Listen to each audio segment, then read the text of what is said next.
Hey crew, it's Pitt, and I'm back with a game update. We're going to be talking about my game that I'm building. Y'all know I'm building a game in my spare time, right? I've got a whole lot of spare time, so I'm trying to fill it with as much as I can. And so we're going to look at what I am doing in Swords, Boards, and Magic 2. This is the ASS Risky Run, the Atlantean Select Service ship that is going to be the base for the tutorial. She's my asset. I have built her from scratch. She is the second version of the ship. The first version did not go so well. I lost 2 weeks in that build, but things just weren't lining up. I couldn't get the snaps right, and so we have this.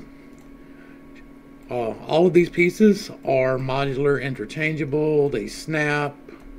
I've got the snap set really low though. So sails are cloth. The pieces move, like this comes off, like that's going to be important to the story later, but and the way the magic systems work and stuff. We're starting to now put in clutter and stuff, so I wanted to give an update to the crew and just let y'all know what's going on with the ship and where we're at. I'm starting to put in stuff. All of the base stuff is built. When I say that, it is like not all the variations of the swords that I'm going to put in, but all the base swords are in. The base axes, all the beds, the mattresses, the bookshelves, the chests, the lockpicking system that I have not quite yet implemented, but the pieces that I need for that are all built. They're all together, ready to go. And so I'm at a point where I feel like I feel good with updating the crew, because next step is implementation. We have built all the base stuff, and now we're going to be implementing some things, and so we're going to talk about the type of things that I'm going to be implementing real quick. I'm building a game that I want to play, right? And this is an RPG. It is a turn-based RPG. It is designed to be a very long campaign in not Dungeons and Dragons. My system is proprietary, and I'm not quite ready to disclose how exactly it's going to work yet, but it is both systems and stat based, but not class based. You can learn different talents and combine everything into new things, and that is the gist of what we are doing. So you are not limited as much as I cannot limit you in doing pretty much what you want spell-wise in this game. It is going to be pretty intimidating to do. I am going to be able to do it. Like I know it'll work. I'm starting that this week though, and so like all of these chests will be interactable. You will be able to go in, and there will be a lot of them. If you see, this is the first deck, and inside of all these rooms, so not all the rooms are fleshed out. This is a larger room. It's going to be a little bit different layout.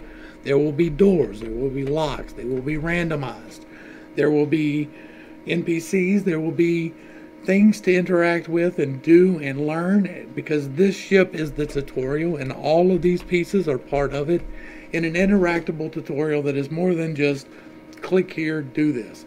There is a lot to get in this game. It is going to have a steep learning curve. I am not building this game for people who like easy games. I do not like easy games.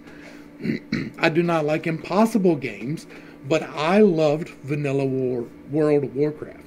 That is the feel I am going for here. It is an exploratory feel. It is a brand new area of historical exploration that I am trying. I'm going to be tying in a lot of the histories and mythologies that exist from ancient times in our world. It is an earth-based game, but it is way in history and in antiquity, well before the last cataclysm, and with the Atlantean society.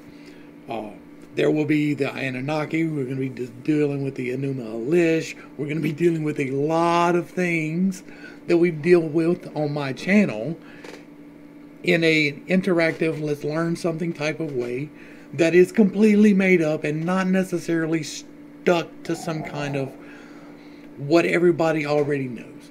A lot of it's going to be pulled out of my butt. I am fictionalizing this to a large degree, and so I'm okay with that. It's going to be fun. I've got it mostly plotted out. It is going to be a long campaign. The sale that I'm looking to do on this game is going to be the tutorial and the first chapter, which will be taking place over here on the Isle of Tiamat, where we will be retrieving an artifact which allows us to leave this place. And that's not spoiling too much. That is going to be the literal plot of the first section of the game. I'm going to do 12 updates. They will not be like you purchase once, that's it. You get all 12 updates, but it's going to take me a while to get all 12 of them out. So if you get in early, you get it. The first is going to be tutorial, and it is going to be the first Isle of Tiamat. The next step in the story will come. You will get it for free. If you buy then you get those 3, and then the next step will come and you get it for free. So you're going to get the whole story for free all the way through. Each one of them will be many hours of play. There will be a lot to do and a lot to explore, a lot of room for character growth and development.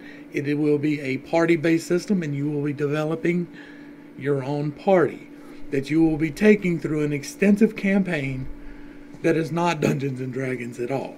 It's really not, but that is how people will mostly reference and think of it, because it is an adventure-based campaign RPG situation.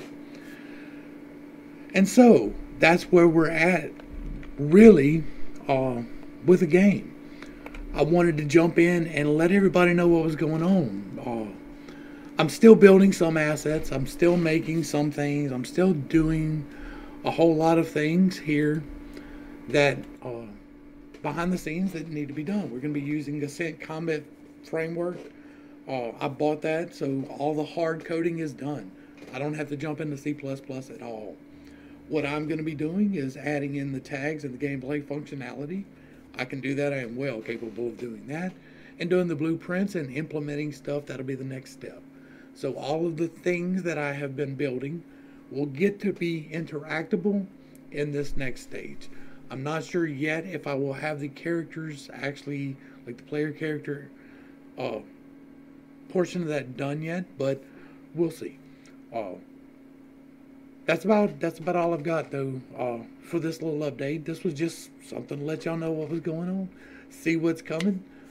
I know it is very basic, very rudimentary. Like, I have not finalized any of my materials yet. This is just, let's get something in there so we can test it, check all the UVs, make sure everything fits right. Like, I've got a spot on here I've got to re-import now that's got a hole in it in the wall, so I've got to fix that. But for the most part, base meshes done.